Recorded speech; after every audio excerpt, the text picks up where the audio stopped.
मुशाहिद साहब ये भी बताइए, आप थोड़ा सा आलमी मंजरनामे की तरफ, ट्रंप के साथ हमारे ताल्लुकात बड़े अच्छे हैं और वहाँ से कोई कॉल शॉल नहीं आएगी, ये हमारे वजीर दिफा की अभी रिसेंटली एक स्टेटमेंट आई थी ख्वाजा आसिफ साहब की।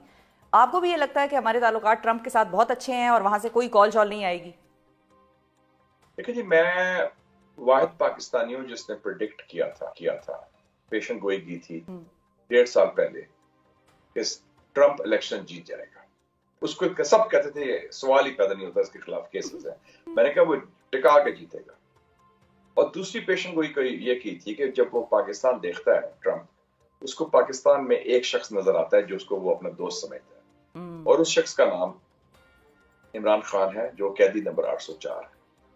उसने जो विजिट किया था अमेरिका का इमरान खान का जुलाई 2019 में, वो काफी अच्छी मुलाकात हुई थी। उसमें ट्रंप ने तो ये भी ऑफर किया था बाय द वे कि कश्मीर पर वो सालसी करने को तैयार है। तो वो अपने इस नरम गोशा जो रखता है इमरान खान के लिए, उसकी काशी जरूर होगी।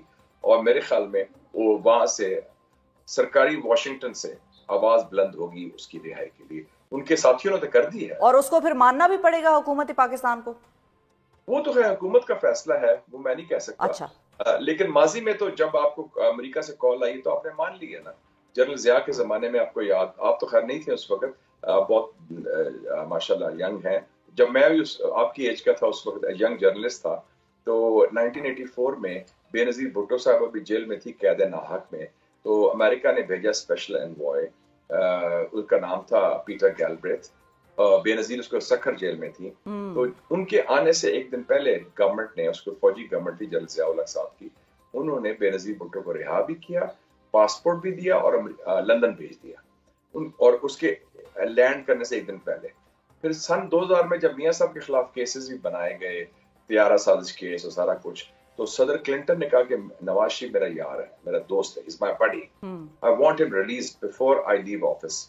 एंड उनका लास्ट डे इन ऑफिस था प्रेसिडेंट क्लिंटन का 20 जनवरी 2001। उससे पहले उन्होंने कंसोर्शियम बनवाया सऊदी अरेबिया, यूएई, कतर का, उनकी ड्यूटी लगाई कि इनको रिहा करवाएं। और 10 दिसंबर 2000 को मियां साहब के लिए त्यारा आया सऊदी अरेबिया से, और मियां साहब फिर सऊदी अरेबिया चले गए।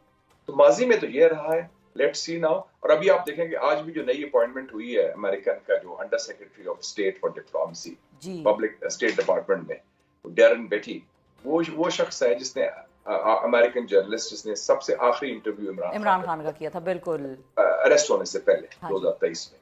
तो अब वो बंदा जो है जिसने ट्वीट भी किया है, अरेस्ट भी किया, वो तर्जुमान बन गया है सरकारी अमेरिका का खारजा पॉलिसी पर। बिल्कुल, एक के बाद एक काम ऐसा हो रहा है, हुकूमत भी कहती होगी कौन आदमी आ गया।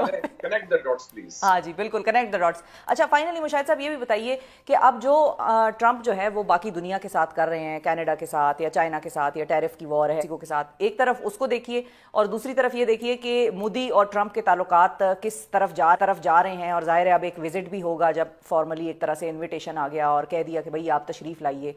तो इन दोनों चीज़ों को देखिए और फिर आप ये देखिए कि खित्ते में ट्रंप का क्या असर रसूख होगा और पाकिस्तान के साथ फिर हमारे और ट्रंप के रिलेशंस कैसे होंगे।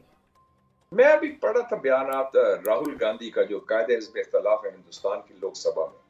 वो तो कहते हैं कि मोदी बड़ा घबराया हुआ है और मोदी को तो दावत नहीं दी ट्रंप ने अपनी इनॉग्रेशन के लिए आने के लिए। अच्छा। और मोदी जो है वो बड़ी घबराहट में है क्योंकि जो इश्यूज आ गए हैं इलीगल माइग्रेशन के।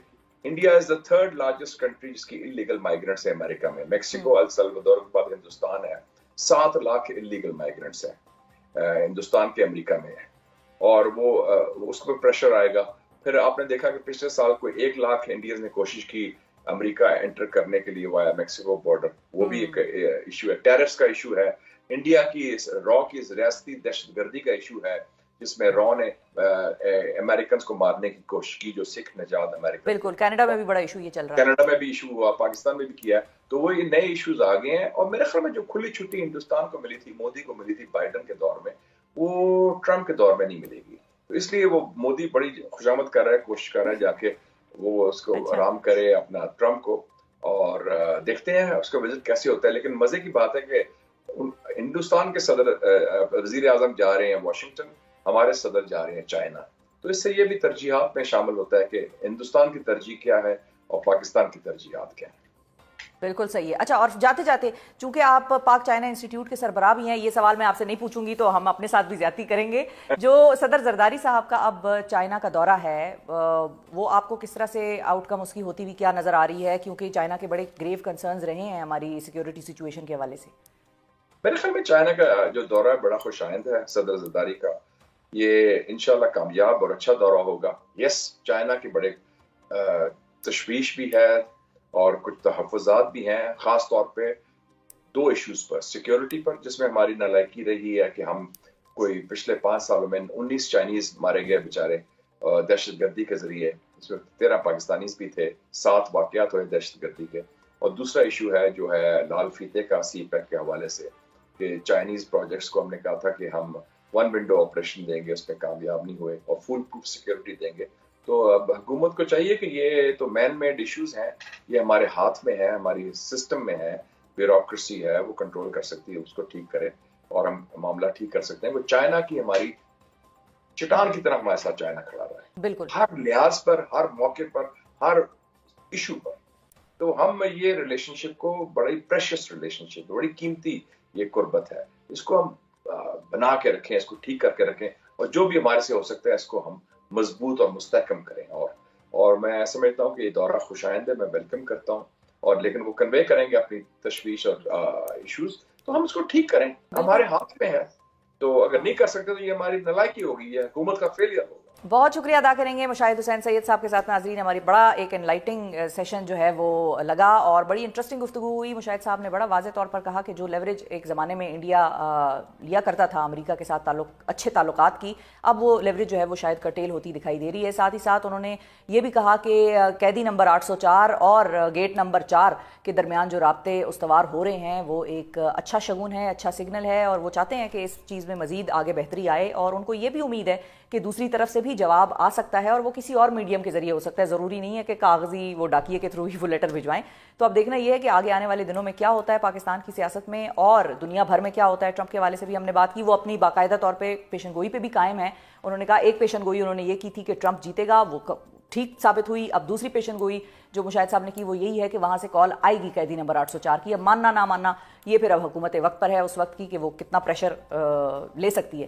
تعلیم صرف پاکستان کا نہیں بلکہ پوری دنیا کا اہم ترین ایشو ہے، اور کووڈ کے بعد بدلتے حالات اور چیلنجز کے تناظر میں پڑھائی کرنے یا کرانے کے جدید طریقوں، ماڈرن سلیبس اور گھر سے بیٹھ کر آن لائن تعلیم حاصل کرنے سمیت دیگر ایشوز پر بہت بات ہوتی ہے. جدید تعلیم کے تناظر میں یونیورسٹی آف لنڈن ایک بڑا پرانا اور قابل اعتماد نام سمجھا جاتا ہے، اور پاکستان سمیت دنیا بھر سے ہر سال لاکھوں طلباء یونیورسٹی آف لنڈن کے ڈسٹنٹ لرننگ پروگرام سے مستفید ہوتے ہیں، جن میں اب میں بھی فخریہ طور پر شامل ہوں. یونیورسٹی آف لنڈن کن پلانز پر کام کر رہی ہے، کس طرح سے یہ پلان کنسیو ہوا کہ دور بیٹھے کسی اور ملک میں بیٹھے اسٹوڈنٹ کو تعلیم پہنچانی ہے، اور اتنا ایک جامع طریقہ اور نظام ڈیولپ کیسے ہوا، اسی حوالے سے گفتگو کرنے کے لیے ہمارے ساتھ اسٹوڈیو میں موجود ہیں یونیورسٹی آف لنڈن کی وائس چانسلر اور president professor Wendy Thompson. Hi professor, thank you for your time. Great to have you. Thank you. It's great to be here with you today. Also really wonderful to visit Pakistan. Is this your